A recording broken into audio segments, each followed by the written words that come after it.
خواہش تھی جلد جوان ہونے کی، معلوم نہ تھا کہ خوشیاں صرف بچپن کی مہمان ہوتی ہیں۔ ہمیں آپ کی بیٹی پسند نہیں آئی، اس سے زیادہ تلخ اور تکلیف دہ الفاظ ہو ہی نہیں سکتے۔ کسی کا دل مت دکھاؤ، کیونکہ معافی مانگ لینے کے باوجود اسے دکھ ضرور رہے گا، جیسے دیوار میں لگی کیل کو نکالنے کے بعد بھی نشان رہ جاتا ہے۔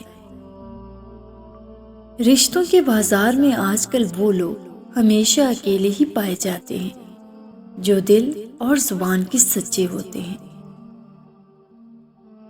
اپنی مصروفیت کا جائزہ لیں، کیونکہ آپ کی مصروفیت گمراہی بھی ہو سکتی ہے اور آپ کی مصروفیت عبادت بھی ہو سکتی ہے۔ ان لوگوں سے محتاط رہیں جو باتوں میں مٹھاس اور دلوں میں زہر رکھتے ہیں۔ ساری زندگی ناک پر مکھی نہ بیٹھنے دینے والا مرد جب باپ بنتا ہے تو کپڑوں پر لگا ہوا پیوند اولاد کی خوشی کے سامنے بے حیثیت لگتا ہے۔ تنہا رہ لیں مگر اپنا معیار مت گرائیں۔ عزت کے بغیر محبت کا کوئی وجود نہیں۔ وہ غلطی سب سے بڑی غلطی ہے جس کے غلط ہونے کا احساس تک نہ ہو۔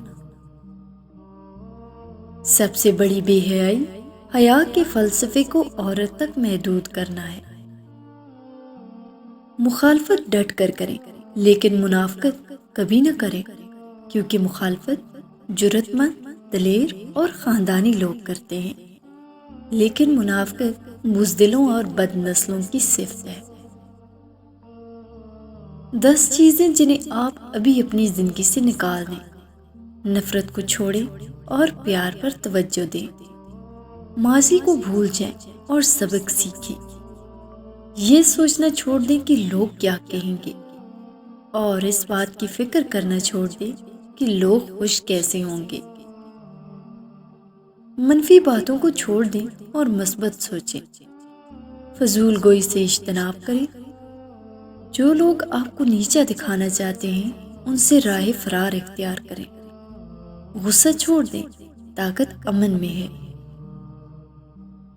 خود کا موازنہ دوسروں سے کرنا چھوڑ دیں۔ افسوس کرنا چھوڑ دیں، سب کچھ کسی وجہ سے ہوتا ہے۔ اللہ جب کسی کو درد دیتا ہے تو اس کو برداشت کرنے کی طاقت بھی دیتا ہے، لیکن باہر سے دیکھنے والوں کو اس کا درد، اس کی برداشت نظر نہیں آتی۔ زندگی اور موت کی حقیقت وقت ہے۔ مجسر وقت کا نام زندگی ہے اور وقت ختم ہو جانے کا نام موت ہے۔ اے میرے اللہ، جب میں نفس کے بہکاوے میں آ کر تاریک راہوں کا مسافر بننے لگوں تو اپنے نور کی روشنی سے راہ ہدایت دکھانا۔ ہمیشہ اپنی اوقات ضرور دیکھتے رہیے کہ میں پہلے کیا تھا اور اب کیا ہوں، اور پھر رب العالمین کا شکر ادا کریں کہ اس نے آپ کی کمزوریوں پر پردہ ڈال رکھا ہے۔ جب دین گھر کے مرد میں آتا ہے تو گویا گھر کی دہلیز تک آتا ہے، لیکن جب دین گھر کی عورت میں آتا ہے تو اس کی 7 نسلوں تک دین جاتا ہے۔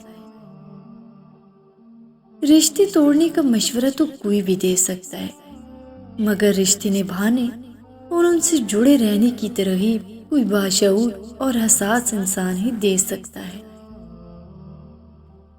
جب تک اچھے الفاظ تحریروں سے نکل کر عمل میں شامل نہیں ہوں گے تب تک نہ ہم خود بدلیں گے اور نہ دور بدلے گا۔ بچپن کے کھیل ختم ہوتے ہیں تو نصیب کا کھیل شروع ہو جاتا ہے۔